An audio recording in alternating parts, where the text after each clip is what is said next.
Nah, berdasarkan experience gua selama 5 tahunan, overall sih Shockbreaker ini gua akuin emang bener-bener badak banget. Tuh, lihat aja. Selama gua pakai hampir 5 tahunan, Shockbreaker ini faktanya gak ada indikasi kebocoran sama sekali. Cat fisiknya gak ada yang pudar ataupun sampai ngelupas, gak ada tanda-tanda karat, plus stabilitas feel ridingnya masih tetap berasa anteng banget, terutama pas lagi diajak nikung ataupun pas iseng nyobain cornering tipis-tipis. Emang sih, secara karakter kayak Bazetto seri Z ini, untuk bantingannya sedikit lebih stiff dibanding versi original Honda. Cuman mesti diingat, stiff yang gua maksud di sini tuh bukan berarti bantingannya berasa keras banget. Karena kalau misal gua bandingin sama beberapa shock yang sekelas, overall kayak Bazetto seri Z ini justru untuk bantingannya masih terkesan lebih empuk. Soalnya nggak sedikit loh shockbreaker aftermarket yang karakternya sama persis, tapi bantingannya malah berasa lebih keras dari shock ini. Plus feel nyamannya sama sekali nggak enak banget buat dipakai harian.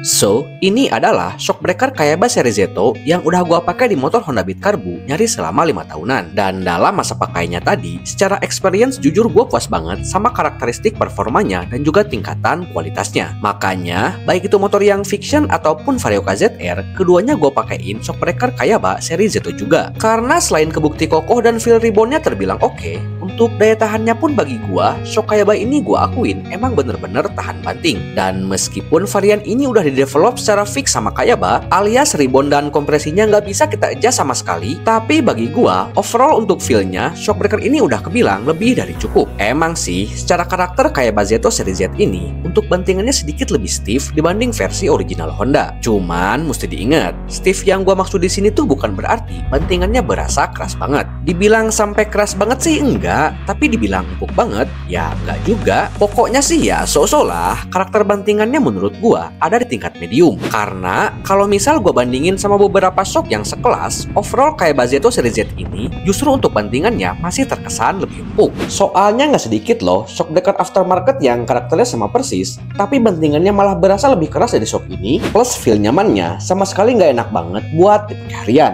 Jadi dengan karakternya yang udah fix tadi, secara feel pun dia jadi terkesan lebih kokoh buat angkut beban berat, alias nggak ada gejala ambles sama sekali dibanding versi original Honda. Selain itu, dari segi handling pun otomatis feel ridingnya jadi berasa jauh lebih stabil, tapi bantingannya tetap masih bisa kita nikmatin. Terus, kayak gimana sih untuk tingkatan kualitas dan juga durabilitasnya? Apakah shockbreaker ini emang beneran bagus dan juga tahan lama? Atau malah justru kualitasnya biasa aja?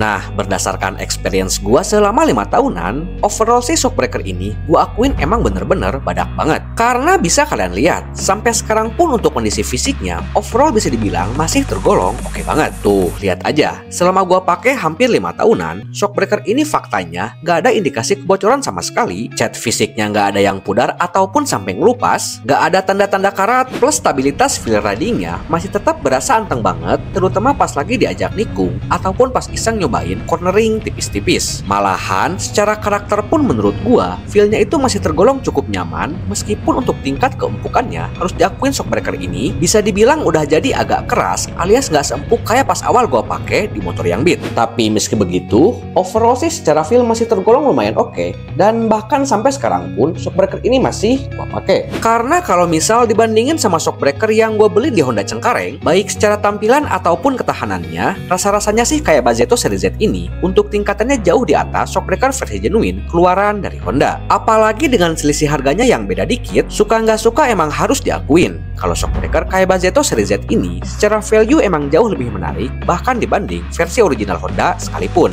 Loh, emangnya shockbreaker kayak Bazetto tuh sebagus itu ya? Masa iya sih lebih oke dari yang versi genuine?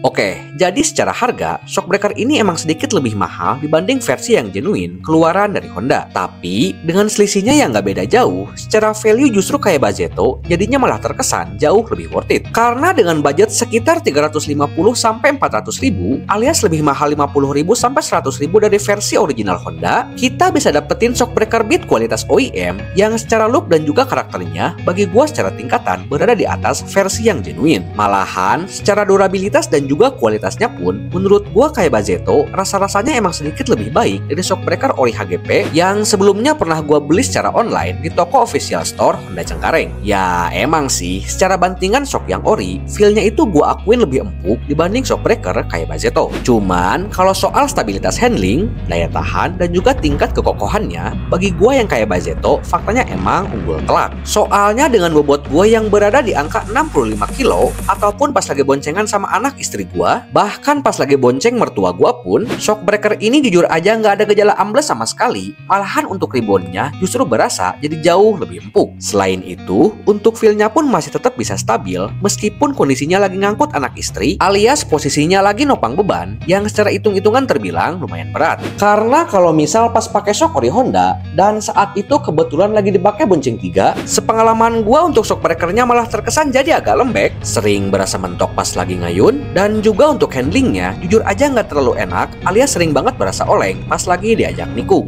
Nah, yang jadi pertanyaan, sebenarnya seberapa worth it sih Shockbreaker ini? Dan kalau misal dibandingin sama brand aftermarket lain, kira-kira mana yang lebih oke? Oke, jadi kalau soal pemilihan part, sebenarnya sih itu balik lagi tergantung pribadi masing-masing. Karena nggak sedikit loh orang-orang yang mentingin banget soal desain dan pemilihan brand plus nggak terlalu mikir panjang soal harga jualnya. Cuman, bagi kaum kerehore kayak gua, yang budget anggarannya kebilang cukup minim, pastinya selain mentingin desain dan kualitas, untuk soal harga pun tentunya bakal ikut serta buat jadi bahan pertimbangan. Dan karena shock kayak Bazeto untuk harganya masih kebilang masuk akal, plus kualitas dan desainnya juga jelas lebih oke dari shock Ori Honda, apalagi shock ini pun merupakan produk keluaran dari Kayaba, yang mana merupakan perusahaan spesialis di bidang suspensi otomotif, plus udah dipercaya selama bertahun-tahun buat jadi vendor resmi. Rasa-rasanya sih kalau ngomongin soal kualitas, harusnya sih nggak perlu diraguin lagi. Dan faktanya, untuk hal ini pun emang udah gue buktiin sendiri selama pemakaian 5 tahun, plus untuk kondisinya sampai sekarang masih aman sentosa. Dan karena saking cocoknya sama harga dan juga karakteristik kayak Bazeto, sampai-sampai ketiga motor gua pun, entah itu yang Fiction ataupun Vario KZR, semuanya gua pakein Shockbreaker keluaran kayak Bazeto juga. Ya, namanya juga perusahaan spesialis lah ya.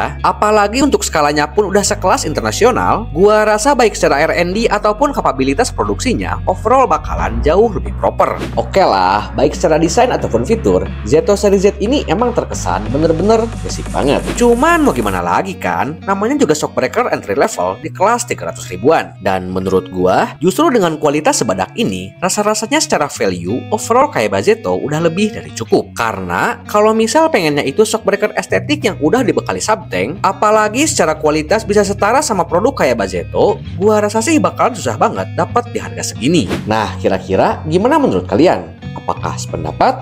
Atau malah justru punya rekomendasi lain yang secara value lebih menarik dari Shockbreaker kayak Bazeto? Kita diskusi di kolom komentar ya. Dan thanks sudah nonton video gua sampai akhir. Jangan lupa, tunggu video gua selanjutnya. Thank you for watching and see you to the next video.